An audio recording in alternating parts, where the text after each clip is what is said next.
as they came from 4-0 down. Dominic Smith, what proved to be the game-winning home run, broke a 4-4 tie there in the sixth inning, his 7th home run of the season. Let's get the thoughts of the manager right now. Big Louis Rojas, presented by City. Obviously, you got offense from a lot of places in that inning, but and not to take away from the other guys, but with Dom in particular, just having had the emotional week that he has had, what do you think it meant for him, and what does it mean for the team to see him come through that? Well, that was he took some really good swings. There was one earlier in the at-bat that he took a really good swing, and I mean, he was fully extended there, and I mean, a lot of us in there were like wow, just missed. And just to have to repeat that, and score a goal, against Green, tough pitcher to hit against, and he shows you how locked in he was, for him and having a couple of emotional days and be able, to bounce back. Hi. And stay locked Hi, in. lady. 1 second, let me go shut the TV off in here. He shows how professional he is, and Hi, little piece. Hi, babies. Hi, boys. How you doing? Doing good. How about you? Okay. So, how are we going to do this? Will I see all their pictures? Is it going to be how So afterward? I was thinking about having you in the center and having you can move around. Well, see, I can right now. You're in my center. Okay. Okay, so I'm hoping that you'll stay in the center for the other people too. Okay. But I can also move it. I can also change it so that you're not in the center. Like we can go to that view. Did your view change or just mine? I just see both of us next to each other. Right. So when we're like this, what do you see? The same. Really? Yeah. Okay. No matter what happens, it will be fine. I'm just trying to think of so I go over, kind of like the benefits and doing the art therapy with mindfulness and creating that and stuff. And then I just have a bunch. And so I have extras. So if something doesn't hit, because in the room, I knew exactly what we were doing because I could go around and be with them. Right. This is a lot funnier because it's such an experiential thing. So I just have different things that I have them do. And then I have paper, so we can all just sit in, but I just want to, if they're all bored and just sitting and I don't know, then I don't know to move on. That's true. So I think I can go around the room more. Okay. I don't know. And you can give me, let me know cues and stuff. It's different. And it's funny too, because it's it is something that's so easy, and the more resistance people have, the more you'll notice. I mean, you'll probably know these people better. Mm-hmm. The more resistance, or the people that finish quicker, or all of that, is usually people who don't want to confront emotions, because that's what it is. Right. So it's not it's never the activity. That's why I think the one last year worked so well, was because I was there. So I would sense body language or something and go over and just speak encouragement into them. And then they would just be on fire after. So this is just going to be. So we might have to do more of asking people to kind of say how they're feeling, maybe. Yeah. So we might need to check in on them, just because I'm not sure.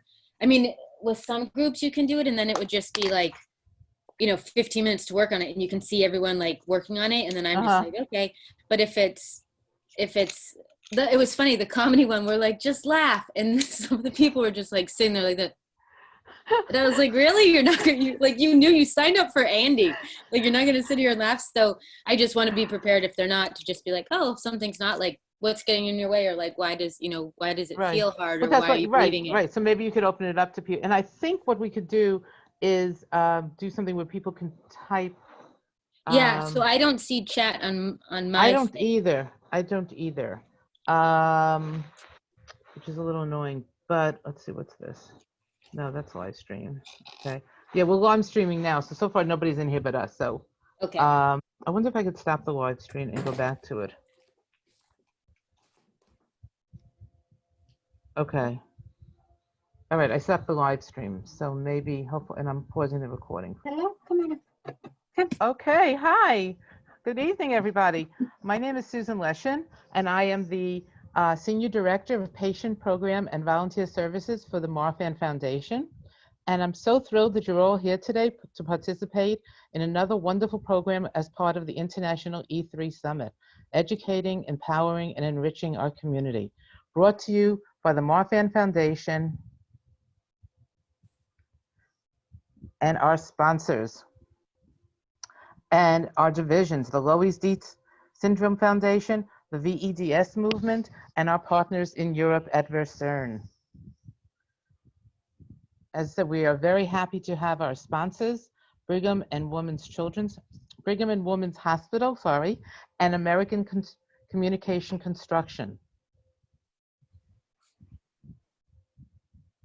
Before we start the presentation, I want you to let you know that the International E3 Summit is a forum to provide an open discussion of issues related to genetic, aortic, and vascular conditions. Opinions stated in each of the talks are those of the speakers, and not necessarily those of the Marfan Foundation or Versern. Tonight, we are very excited that we have Katie Lasky with us. Many of you may have seen her at our conferences for many years, entertaining us on Saturday night, doing fantastic workshops. We also have Andy Erickson here, who will be cheering her on. So this is a very exciting program, and I'm going to let Katie start it, and I'm going to stop sharing. And we're set to go, Katie. Perfect. Oh my goodness, I love this. I love the program. So I'm just looking quick. So it's 2 pages of people. So I'm going to try to go back and forth. First, I would just love to say thank you, everyone, for coming. This is a workshop and stuff that I've always done live with people in the space.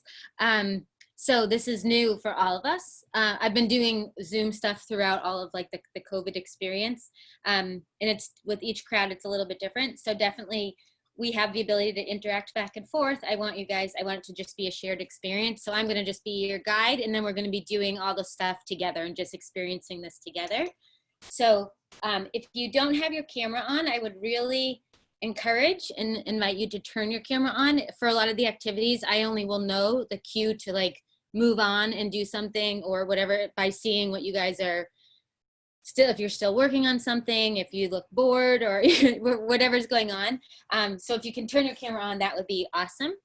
So this is art therapy. And one of the huge things that I just want to state before, there's a lot of people who will get confused about like art therapy. And this is my practitioner certification is actually in mindfulness therapy. So it's taking art therapy and mindfulness and bridging the two together. There's a big difference between that and then what a lot of people do, which is art therapy partnered with like psychoanalysis and stuff like that. So we are doing our drawings to we're doing whatever art projects that we do to take what's inside of us, to take all our emotions and our feelings and to project them out, to release them, to let them go, and then to learn from them. Where an art you know, psychologist or art thing, different things like that, they're doing it where they're actually going to look at what you do and then like analyze what's going on in your brain. So that's not what we're doing. And I just want to be clear so everyone feels safe. I want the space to feel like a really safe container and that we're all here. So this is about not necessarily being a good artist. This is just about releasing and just getting to say like, this is what I'm feeling, this is what I'm experiencing, and putting it down. And the only 2 rules are to not judge yourself. Like, and just by showing up, we're doing perfect. Just by trying the activity, you're doing perfect. And then the other half is just to have fun. So the whole point with this, we're not doing it to analyze our brains and, you know, the way all our mind works. We're just doing it to have a release. So the reason why it's really important for a lot of people in this community, for me, I have chronic illnesses. I don't have Marfan's, but I have different ones, is there's so many benefits to art therapy and to this style and this healing modality for illness and everything like that. So first, I'm just going to go through really quick the benefits, the health benefits and stuff of therapy, art therapy. And it doesn't mean also just for my practitioner certification to make sure it is said, it does not mean that we don't support therapy, talk therapy and stuff like that. It's a really beautiful partnership. So it's another way for people to have an outlet and a different thing that will serve them. So everyone good? Give me a thumbs up. Cool, awesome. And if you have a question, I believe you just write it into the Whova app, right, Susan? Cool. Okay, so just send it there and then they'll let me know. So first off, I'm gonna just have some of my notes here to read. Some of the huge benefits of art therapy. The first one is self-discovery. So in a place, if you're coming from a place of not judgment, there's no right or wrong or good or bad, or this looks crazy or this looks beautiful. It's just seeing what comes up. It's your subconscious mind speaking, your subconscious mind having a place to come out. And then we just acknowledge it, like, oh, cool, I didn't know I was feeling that way, or oh, I didn't know, I wonder what this is about. And you have a place to explore. And the really empowering part of the journey is it's on your own time scale. So if we do art today and later you're looking at it and you're like, oh, that's really weird, I don't know why I would have done that. You have time to reflect and look and maybe go dig deeper about it, about yourself, but it's on your own time frame. So just here, we're just here to release and have fun. Another one is self-esteem. So, and all of these are through scientific studies, how these are areas that have been benefited. Feeling a sense of self-accomplishment, and feeling a lot more self-appreciation and confidence. So by releasing, by doing things that then this one drawing with crayons that we might think is childish or whatever, turns into this huge outlet for us to see all these other areas. So people's confidence, you start making, instead of a loop of like negative thoughts to negative emotions and then going that way, we actually get to stop that pattern and rewrite the loop in a positive thought, positive emotion pattern, which is what obviously we're all striving for. Stress relief is a huge thing. Art therapy and mindfulness art therapy has been known to fight anxiety, depression, emotional traumas, and I can speak for myself both on the chronic illness side. I've also used it for emotional experiential traumas and stuff, and it has been super powerful and healing for me in that way. There's so many more. So I want to make sure we have time to do everything. So there's a ton more things. If you guys want, you can all find me on Whova and ask me if you need what are the other benefits of art therapy, and I can send you articles or a list of different things there. So you guys can let me know there. Why we should try art therapy and why this whole foundation supports it and why we did it last year at conference, and it's a big part, is that because it's a way in this hectic world for us to just express. And so if we have an overwhelm, if we feel pressure, whatever, it's just a place for us to express it out. It gives us, I'm gonna just shut the door real quick. Sorry, my dogs are running in and out and it's easier with them out. And this is a huge thing I want you to know, is that the artwork we're gonna do, the art projects, are about the progress and the process. So it's never about the final product. So we're not here to do an art class or like one of those, you know, paint and wine things. We're not trying to leave with like, look what I did. You're just trying to have another tool in your pocket for managing stress, for managing pain, for managing anything else going on. So it's about the process and it is not about the product. All right. And then there's just a few things. So what, as I said before, we're doing art, mindfulness art. So a lot of times with mindfulness art, the way the certification is different is that we tap into our mind and our breathing and our body before, and then we get into the artwork exercise. So I'm just gonna ask you guys to take a few deep breaths. And just notice where your breathing pattern is at. Maybe take a really big one in through your nose and then exhale out of your mouth. Then inhale. So repeat that 5 times.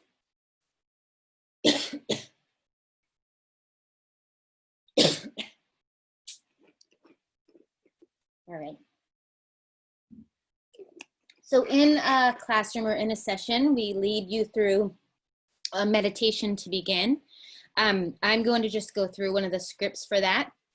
And then right when we're done, we're going to pick up paper and markers or crayons or colored pencils or whatever you have. So I'm just going to ask you guys to close your eyes for a moment and just listen to my words. And then we'll begin. Make sure you are sitting comfortably, taking deep breaths in and out. Place your hand on your heart and keep your eyes closed. Take 5 deep breaths and focus on how your heart is feeling right now. Think of your heart being filled with gratefulness.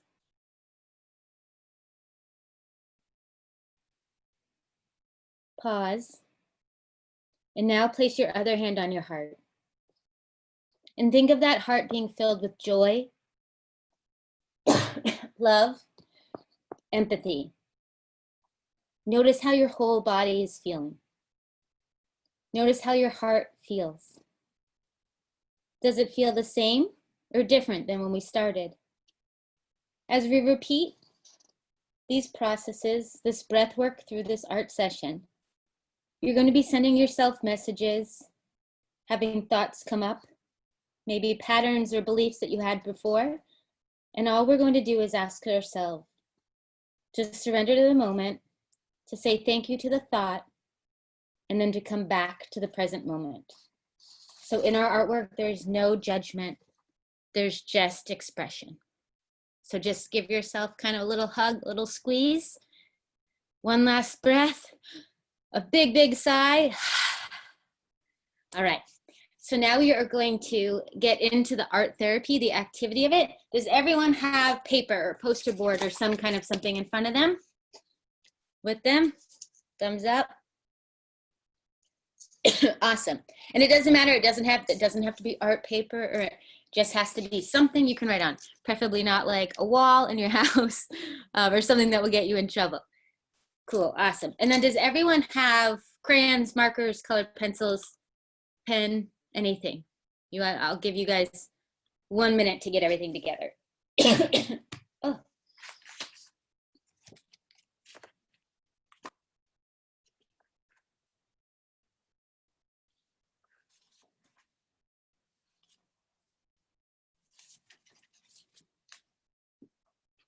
Okay, so to start this, what I'm going to do today is just, normally when we do it, we kind of pick one activity that can last the whole session, and it's kind of about me checking in and pushing people further and stuff.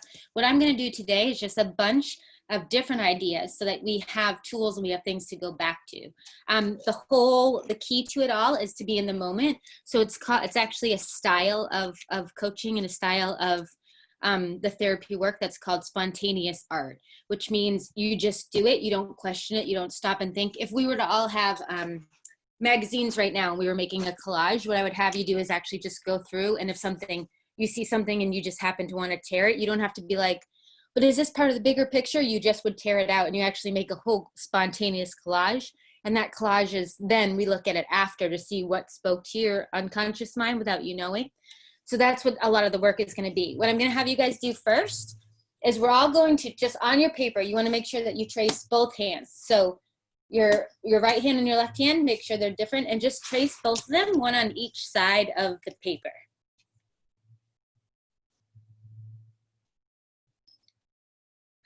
I already messed up. Okay. And with mindfulness art therapy, the difference is checking in with all of your senses. So just while you're doing it, and what keeps you out of your head and out of your thoughts and out of our judgment of ourselves is to focus on sensation. So how does it feel? Do you feel the crayon against your hand? Is the marker touching your skin? Do you feel, is it leaving a mark around your fingers? Can you smell the marker?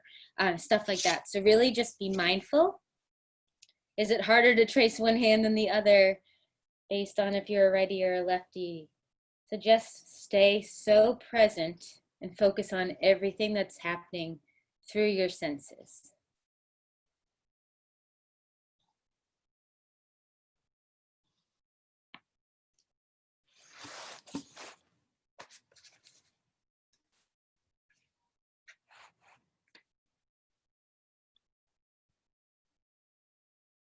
And if you have your camera off, it's helpful if you turn it on just so I can keep an idea of how many people are looking up, so I know you're done.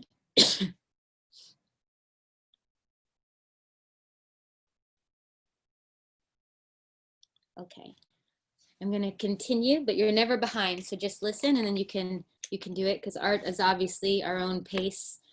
What we are going to do on our hands, I want one hand to represent who you are now, who you are in this very moment.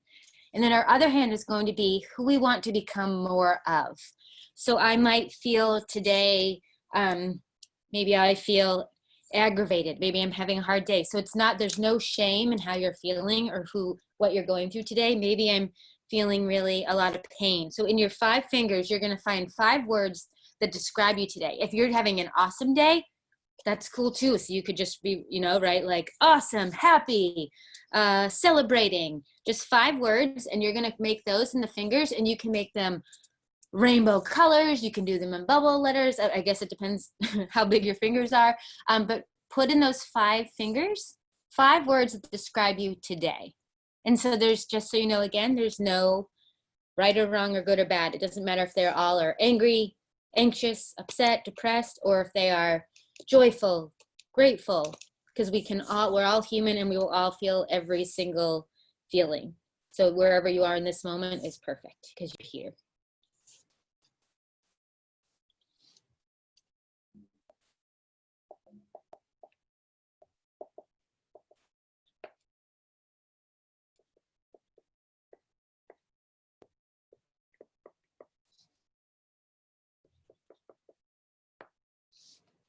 And then make sure you have the words. Then I want you to decorate and to find either like patterns or color in full. Just make all those fingers, fill them in for however that word makes you feel. So each finger, color it in, or do whatever, you don't have to color it in, but decorate it however that each word and each finger makes you feel. And this is a chance. You're not being judged. You don't have to share it if you don't want to. So this is a chance for you to have real honesty with yourself and just release it. Yes, Andy? I will say I was filling mine in, and one of my fingers just says some pain. That's what I'm feeling. And it happened to be my middle finger, and it made me laugh.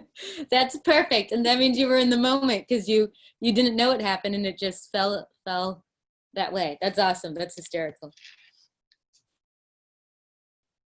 So just take some time to decorate those. And again, it's not about, I mean, you can do art therapy and make it beautiful. Like you can do some style of art and come up with things, and that might be stress relieving for you. But the point of art therapy through a practitioner style, which is what we are doing, is to do it in a way that we're releasing all different parts in the neurolinguistics of our brain, to release that in a way. And words in therapy a lot of times are hard for people to find or to speak or to accept or to admit. So this is just a way for us to have all that come out in a way that feels safe and is still released and acknowledged. But so just decorate those fingers.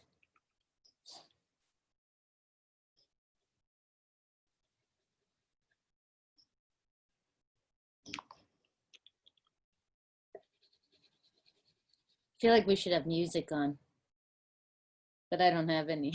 All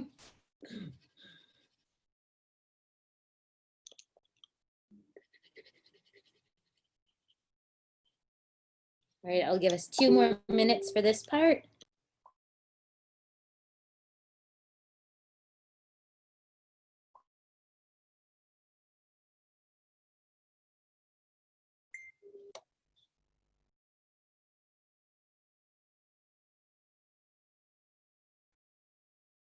And just remember to let yourself be free. Whatever you need to put there is perfect. 1 more minute.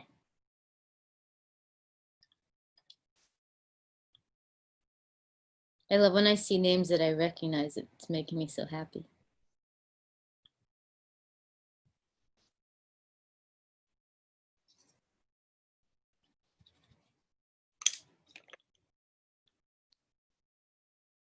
All right, 30 seconds.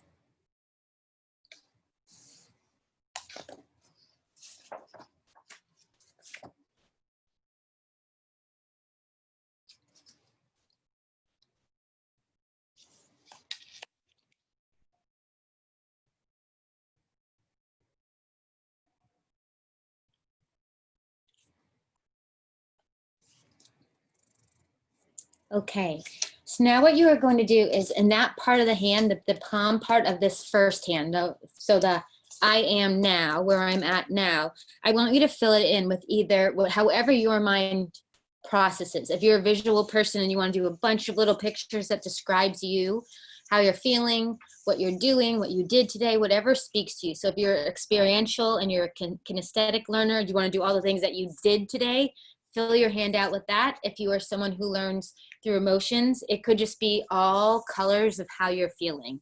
And that's totally fine. If you're someone who talks a lot, you could just write a bunch of words of what you did today, what you felt today. So this is all about who you are in this moment today. And you're going to just fill this out any way you want. You have full artistic license. Shapes, things, a drawing, a design. If you want to do a whole landscape and make a really pretty picture there, it's just who are you in this very moment? What's real for you in this moment? So make this into an art design right here. And I'll give you guys 5 minutes.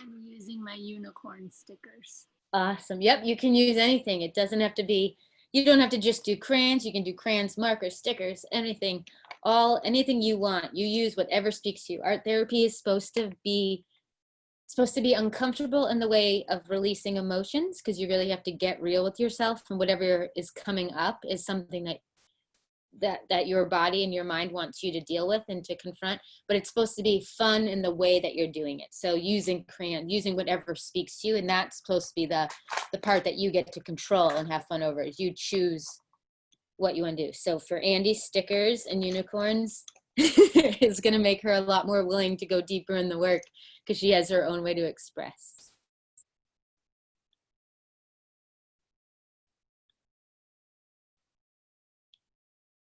And take your time, you're not rushed. Anything we don't finish at the Q&A at the end, you guys can just keep working on if you want.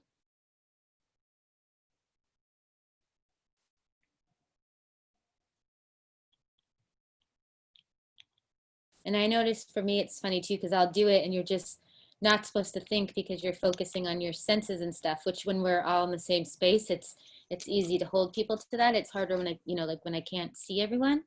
But it's amazing. There's so much stuff for me when I do it that will come up that I'm just like, wow, I didn't know I felt that way, or I didn't know I was thinking that. And then I really get to, for me, it's an opportunity for growth. So then I can look at it and dig deeper or think about it, or, kind of see what awareness it is, because I'm all about personal growth. So I love this stuff because I just mindfully do it and I kind of tap out and I'm just present to the movement of the crayon or whatever. And so much stuff can be released and so much awareness is brought to the table.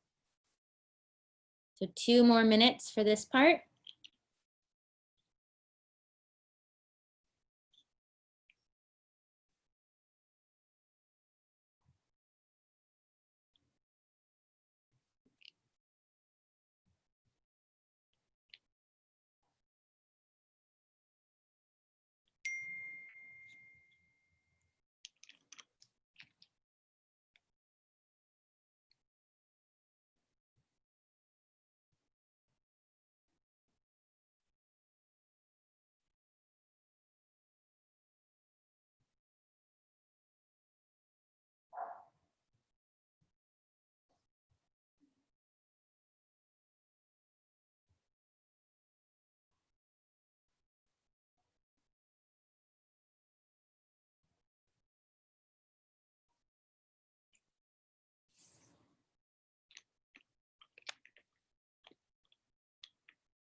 One more minute.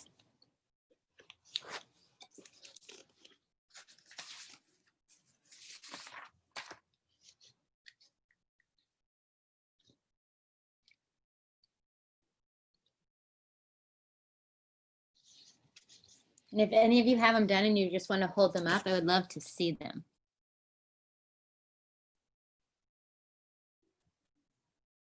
Oh, so awesome. I love the way that different minds work, like the words on this person and all the just different colors and the stuff. Oh, I love it. Thank you guys for sharing. This is awesome. Who's this? John, are those like, can you bring it closer? It looks like snowy mountaintops on, is that what it is? Oh, cool. Awesome. I love seeing so many of them. If you guys, if at the end, if any of you want to screenshot them and send them to my name on the Hoover, I would love to see them. I'm so fascinated by the human mind and our experience in the subconscious and the conscious mind. So I love seeing anything that you guys want to share. So just know that you're welcome to send it over. Okay, so the next part is our other hand. And there's just one part that I'm going to do that's the practitioner side of it, and then we'll be right back to the doing of the art. And you can continue working on it if you need to while I'm talking.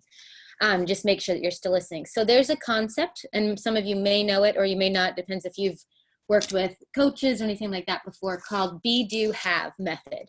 And so the be, do, have method is the way that we as humans should be trying to go after things. And instead what happens, especially like in America, I don't live anywhere else, so I can't speak on that, is that we think that we have to have something to then do something and then we'll be happy. So we're kind of like backwards chasing something. So like, oh, if I just had, if I just had the house and the home and the husband and everything I wanted, then I could do the things that I want to do because I'd have the comfort of all that. And then I would be the woman that I want to be. Then I'd be happy. And we're chasing it backwards. And so what you're actually supposed to do, and the whole point behind the be, do, have method, is that we have to realize, who must I be? Who do I, Katie, need to be? And what must I be doing to then, so that I can have what I want to have in life? So I need to be someone who's consistent and disciplined and driven because I want to be healthier and in shape. What I must do is create a routine and stick to it and be consistent. So I pick my words of who I must be, the things that I need to describe me. Then what I must do is work out, take care of my health, limit my sugar. I don't know if that's a problem for everyone or just for me and Andy, but, like making sure I'm doing that. And that's so I can have a healthier body, a more grounded mindset, better blood work, and not show up that I'm all over the place with blood sugar and stuff. So what we're going to do on this other side of the hand, because I could go super deep and we could do days and days at the 5-day live events I do just on be, do, have. What we're going to do is we're going to do, this is who we are today in the first hand you've done, which is perfect. Whoever you are, wherever you are, whatever you're feeling, awesome, is perfect. Then we're going to say, who do I want to be moving forward? So if there's something for me, I am trying to right now work a lot more on being consistent. That is something that I really, really struggle with. So I'm going to write in my fingers, consistent, dedicated, driven. So these are, you're going to pick 5 words of who you're capable of being, but maybe aren't your strongest ways of being. So we want to really, really strengthen those ways of being so that we can then do the things that someone who lives those words. So someone who's empowered and driven and dedicated and committed and disciplined, to me, that's someone who will then stick to their routine and do all these things. And those are the people that have what I want. So we're going to make sure that we're doing it the right way. We're not going to just say, well, if I was healthy, then I'd be happy, because all of us are in whatever situation we're in. So we have to choose happiness now, to then have to do and to have what we want. So in those 5 fingers, pick your 5 words of what you are going to step into for the fall of 2020. These are 5 things you're going to try to embody more of and live into more.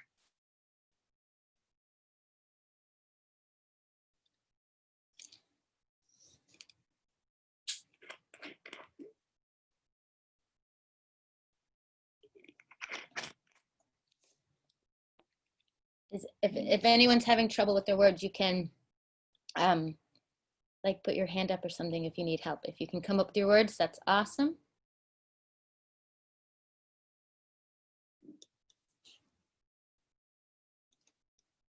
And then what I want you to do is the same thing, just decorate those 5 fingers, however that word, so do 1 finger at a time, however that word makes you feel. So whether it's colors that you think of, whether it's other little words or things that will make you do it, just decorate and do whatever those words, each finger individually, call out of you. So I will give you guys 5 minutes to do the fingers, sorry.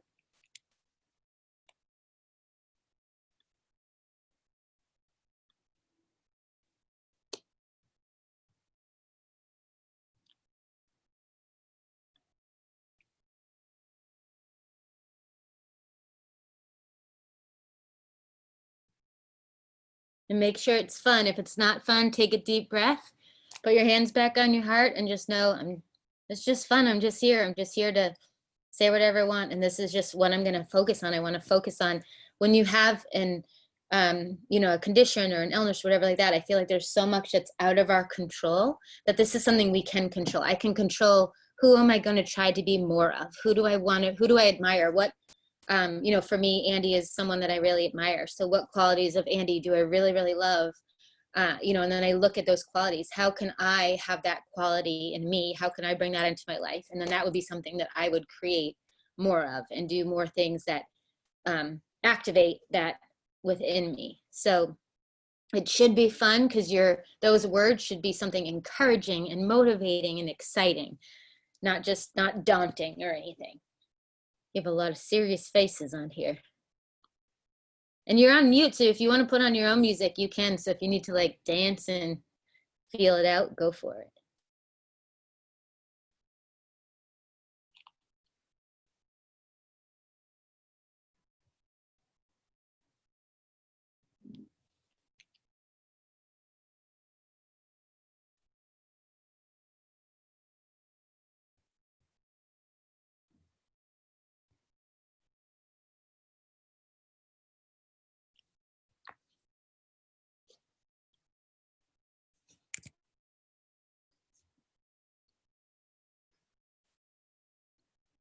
Three more minutes.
And one more minute.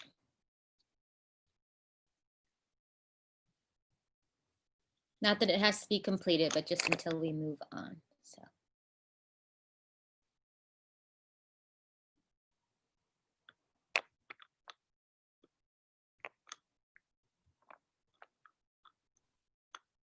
Twerk. Yes. A lot of us have bigger hands, so it takes us longer. Oh, take all the time you need. Thank you for pointing that out. To fill in. No, so true. In the next part, we're going to be doing the palm. So if you need to do the palm and then work back into the fingers, you can all do it. If we don't get to all the activities, I'll still just share what they are so you guys can try them on your own. Okay, thank you. How much time, Susan, do we need for the Q&A? Probably about 15 minutes. Okay, cool. Okay. Yep. So I'll just talk and you guys just go where you're at. So just like the other one in the palm, you're going to do however speaks to you, words, colors, images, whatever you need to, what that would look like. So if you're going to step into, for me, mine would be driven, disciplined, consistent, stuff like that. I would draw my running sneaker because I haven't put it on to start running. Me running, lifting weights in my garage. So I would draw all the things that I need for my next goal, for what I'm trying to create. So this is us giving ourselves permission and allowing ourselves to be exactly where we're at. Whatever we're feeling on that one side is perfect. But then also, what do we want more of, and to draw that. So you're just filling the palm with all the stuff that you just want to do and create and that you can see happening. So what's possible? So kind of go from a place of curiosity and what is possible when I live into these 5 words. So fill your palm and I'll give you guys 5 minutes. So take your time, turn on music if you need to where you're at, and just chill.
Yeah. Just one more minute and you can continue working on it. I'm going to just offer up in 1 minute another activity that's really simple and quick, and something that is a useful tool within art therapy to get someone to reframe or to shift out of state. So if you're in a high anxiety spot, if you're somewhere, it can shift you really quickly. So it's just a tool and a technique to snap us out of a stressful or something emotion that's hijacking us. Like, you know, if you receive challenging news, it's something that you can do that then kind of reclaims and grounds you. So I'll offer that one in 1 minute, and then I'll just go over a few more that you can try that match, that bring together art therapy and mindfulness. And then we'll do the Q&A.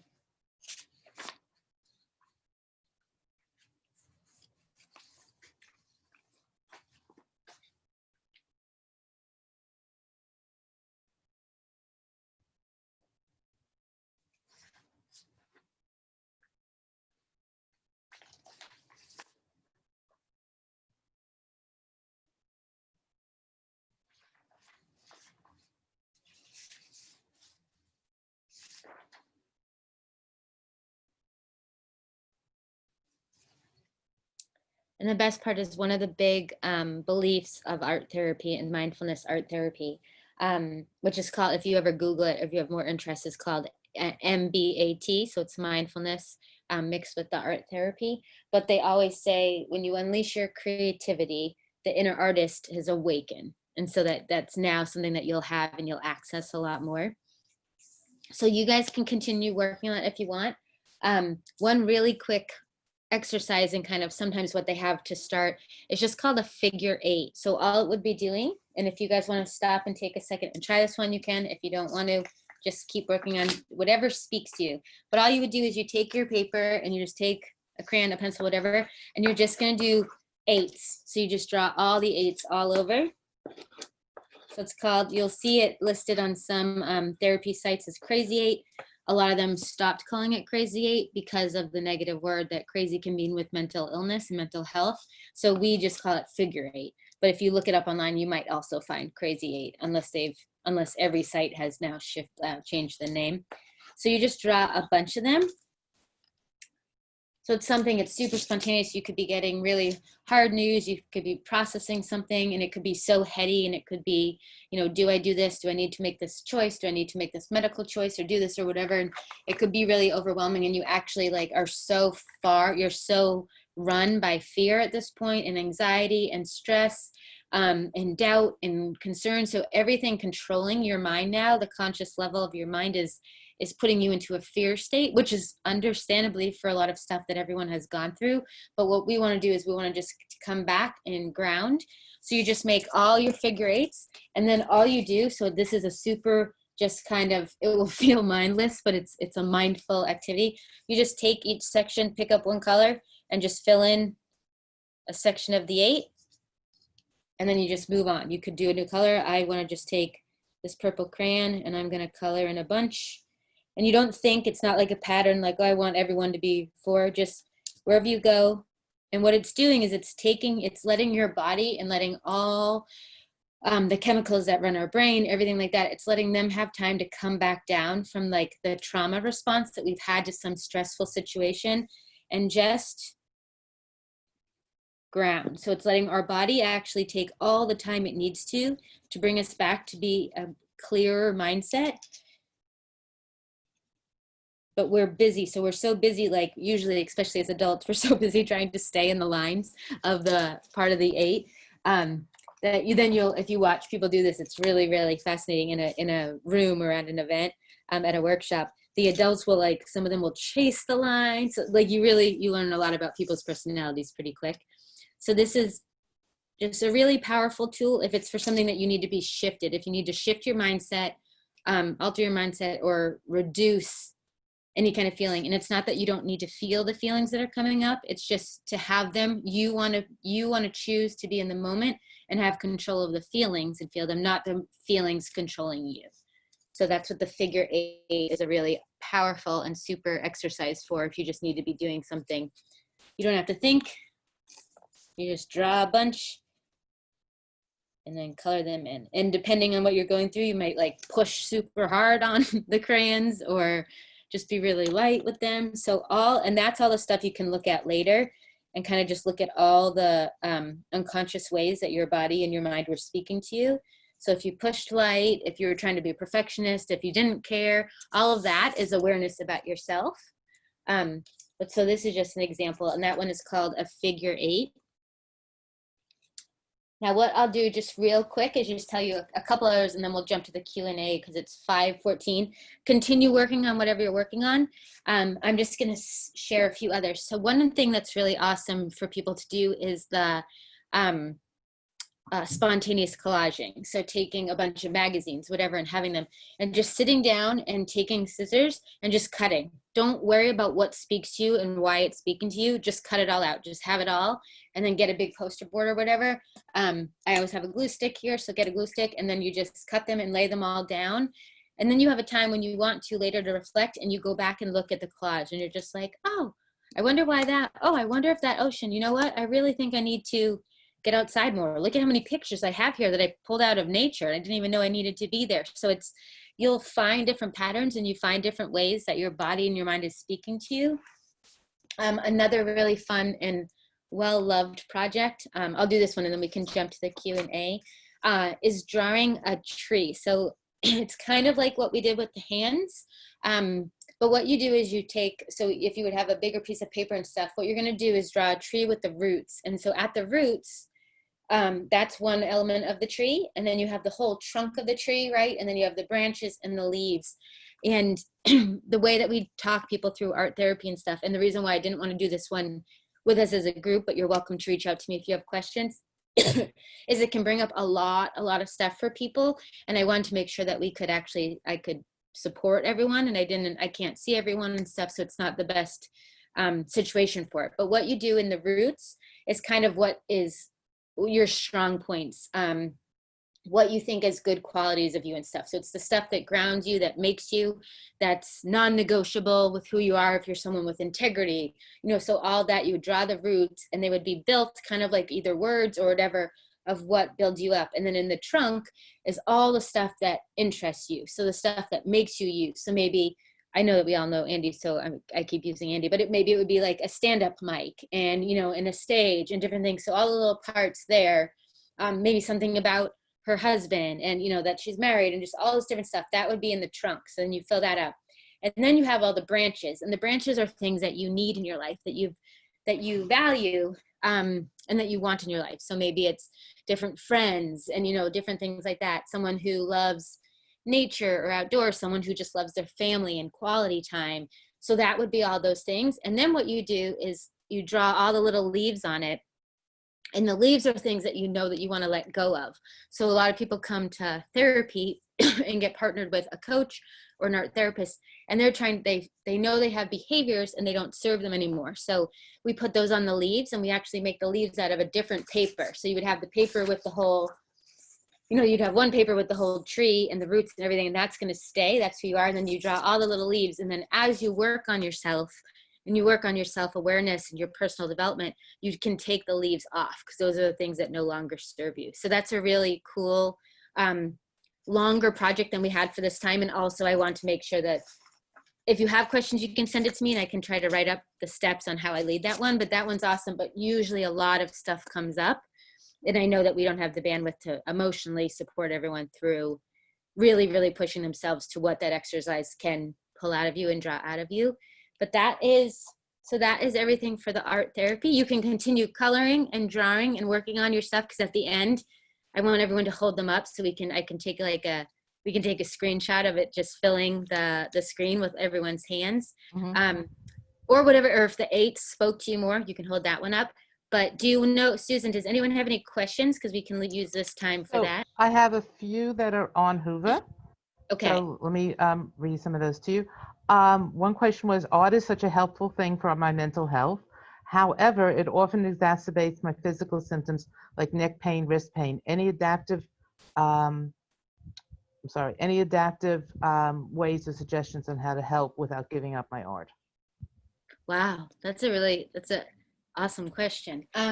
Yes. So I think whatever their rules, they may have set aside rules of what it need to look like. I mean, what you might have to do is get creative on how it looks. Like, how long can you use your your hands, your wrist, whatever it is, until you feel pain? So maybe it's just like, okay, well, I'm going to try to figure this out. I'm going to see how much wiggle room I have. So I think the first thing is to just know the awareness of your body. So maybe you do 5 minutes every couple hours or something, and you space it out, which might not be what you are doing or what you want to do, but to still have that outlet. I think that willingness to say, I want to do this. I see the benefits for my mental health with this. How can I get creative so I can keep it? There's also, and if that person's on here, send me a message on Huva, because there's also a whole concept of art therapy, which is with mindfulness art therapy, where you just put on music and all the art you do is in your head. So you would put on music and you would have music that either like draws out different feelings, and you just visually go through in your mind and you paint what's coming up for that song.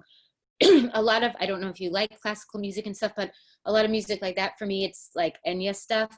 I'll put it on and I lay down. So you don't need your body at all. You're not actually using, Crayola or something. You lay down, put on music, and the whole, shut your eyes, and everything you see is your poster board, is your paper, and you just do that. So see that, and then just visually paint it and go through it and have it all. So it's almost like if you were using a Oculus, what's it called? I own it and I should know what it's called. The virtual reality, where I have a game where you can just, in it, you just move around and you can create your own reality by coloring and stuff like that. But no one else sees it. They think I'm crazy because I have a mask on and I'm like, oh my God, this world's awesome. But there's songs, there's music. So I have some literature too. If that person wants, they can message me. So it's doing art therapy. It's the same exact release, the same release of everything in the brain that happens. It's just that you're not putting a crayon to a piece of paper. You're actually creating. And the beautiful part about it is that you have infinite amount of supplies. Can you be like, just tell your brain, okay, now we're going to paint. And then, then you have different kind of strokes. So you can, and the cleanup's really easy because you open your mouth. But yeah, there's tons of stuff to do that wouldn't, I started doing art therapy when I lived in the hospital, and I wasn't allowed to have anything, with me, with all my tubes and stuff. So it is super powerful, especially for people who go in and out of situations where their body does have a limit. I absolutely love your answer, and I love the idea of doing it in your head into the music. My other thought too is I get very bad shoulder pain when I'm doing it. So I've gone through tons of markers trying to find the softest, easiest brush markers that I can use that require absolutely no stress to write with them. So sometimes just, I know colored pencils. Yeah, like colored pencils don't work. I'm sorry. I wish I had. I know who the person is, and I will get in touch with her. Yeah. But I found like really soft markers, and anything with a paint marker is just so easy to use. Okay, I'm sorry. All right. Next question. I paint, but often can't get motivated to get started. Any tips on motivation? Great question. Yes, for that person, I think it would have to be sitting down and getting real with themselves about why are they painting? What is their reason for doing it? There's a million reasons you can come up with why you should do something, but if the why, there's a million reasons about why you like to do something. We all know what we should do to be eating healthier. We know what we should do to be in better shape and something. That doesn't mean that we do them. So there's a whole thing called secondary gains, where if you want to do something and you're not doing it, as a coach and as a practitioner, we look at the whole area of like, well, what's the gain by not doing it? What are you getting? Like me not running, I'm getting to sleep an extra hour in the morning. So for me right now, that extra hour of sleep is, for me, it is greater than my desire to run. So I need to figure out, how do I make this, what's my why for this run to make it more powerful than my desire to sleep? So could I go to bed a half an hour earlier? Yeah, and I haven't made that a priority. So it's really looking at that. I think if you love to paint, maybe how you're doing it, maybe you're painting, really ask yourself questions like, why am I painting? Have I made painting have rules? Have I made painting have guidelines that now feel restrictive? Because something about the experience of painting to them, I would imagine, has shifted out of the freedom of what it's there to offer. It has now shifted where they either have to get a result or get a finished product or have something, I would be surprised if it wasn't, that something else is there blocking it. And once they have the awareness of why it's not I get to paint, it's I have to. Why does it feel like I have to? We want it to feel like I get to. This is something really special. And so just asking themselves a ton of questions and really figuring out what's blocking them. And sometimes it's super easy, and sometimes it's just like you would have no idea it was connected at all. And it just, in the subconscious mind has this block that it like connected something that was like 100 experiences ago, made you feel that way, and it shows up. So I think really, really trying to step into why do I do this? Why do I want to do this? And what were the benefits of it? And really focusing on that, because getting to paint, and as you said from the other person's question, if your body can't do it, or your shoulder hurts or your wrist hurts and stuff, there is a time that we might not be able to do it. So we should always celebrate what we can do while we can do it. Absolutely. I have Very some nice. idea for that too. Yeah. Go, Andy. For me, like, it's hard to get motivated to write jokes. So what I did to motivate myself was I started a weekly joke writing group, because then I had to do it because I was held responsible, and I did it on Zoom. So you can Accountability and community is huge.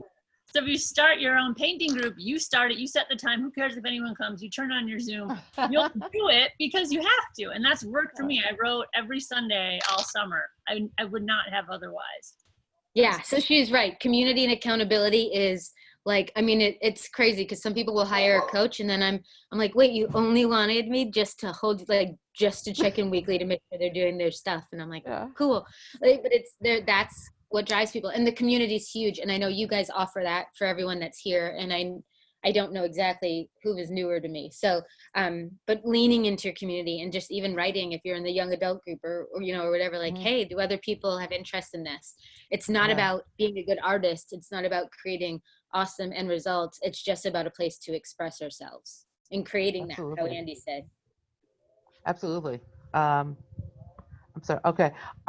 You kind of answered this, but I just want to see if you had anything to add to this. Moth-ends has such a disempowering effect on those that have it. How do you use art to restore a sense of power through creation?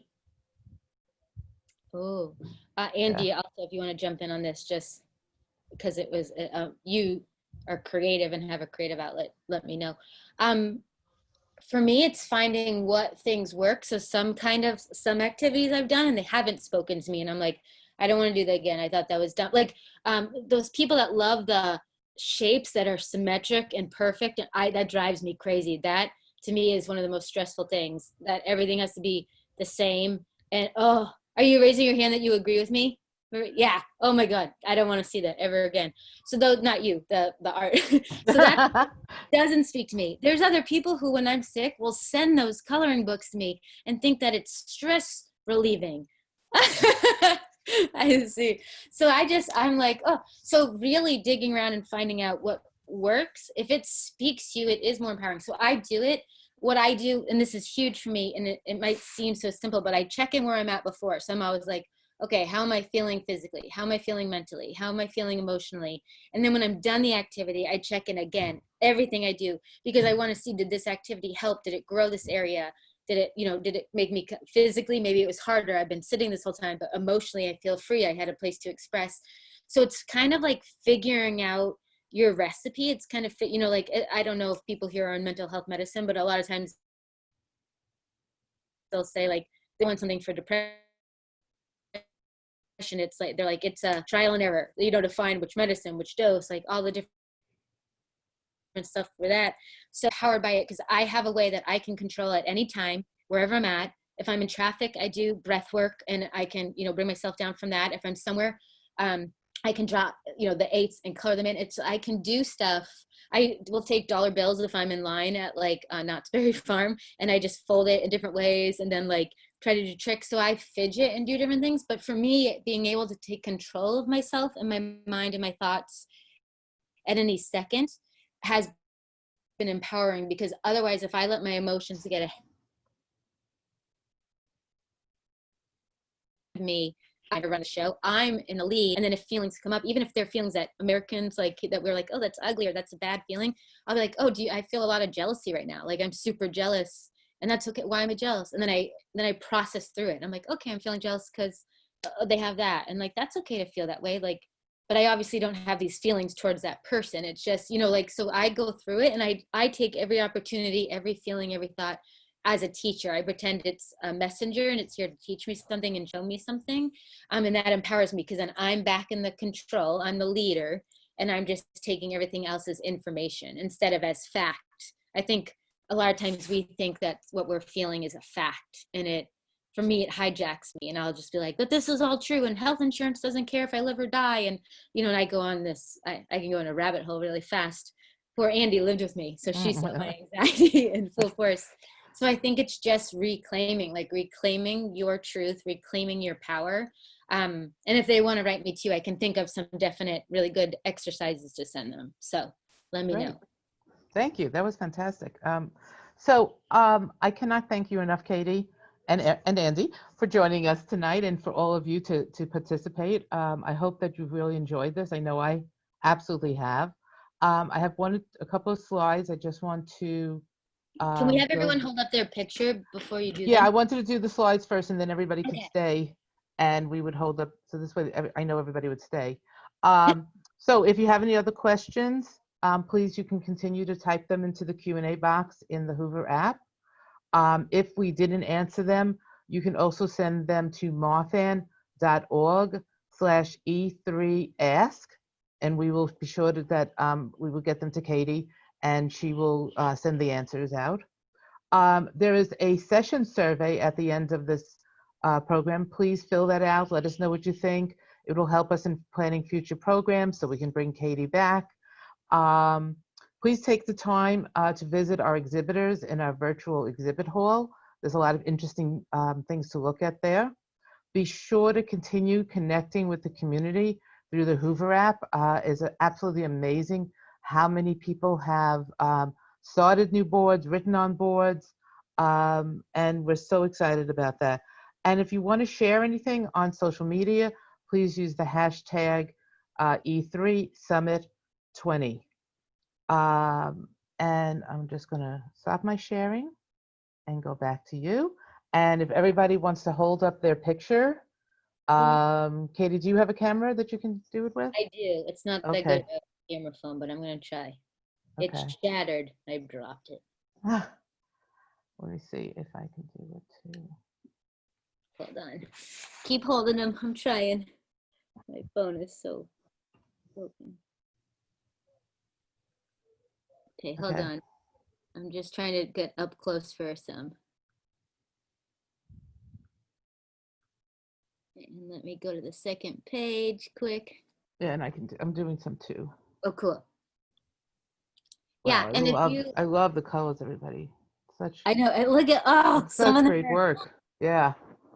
Yeah, I don't know if I'm saying this right, but Yvonne, I would love to see yours if you guys send them either in the Hoover, or I know Andy and I are super active on like Instagram and Facebook and stuff. Find me on anything. I will talk to all of you, but if you send them, because some of them are so awesome, but I can't see them close enough. And that you can also post them on the Hoover app, either under photos or cool. under this group. So yeah, they're absolutely wonderful. Thank you. Thank you guys so much. Yes, thank you so much for sharing your time and your experience, and I hope you guys will continue to see more wonderful presentations as part of this E3 summit. So have a great night. Everybody wave bye. Bye guys. Thank you. Bye, good night. Bye. Good night.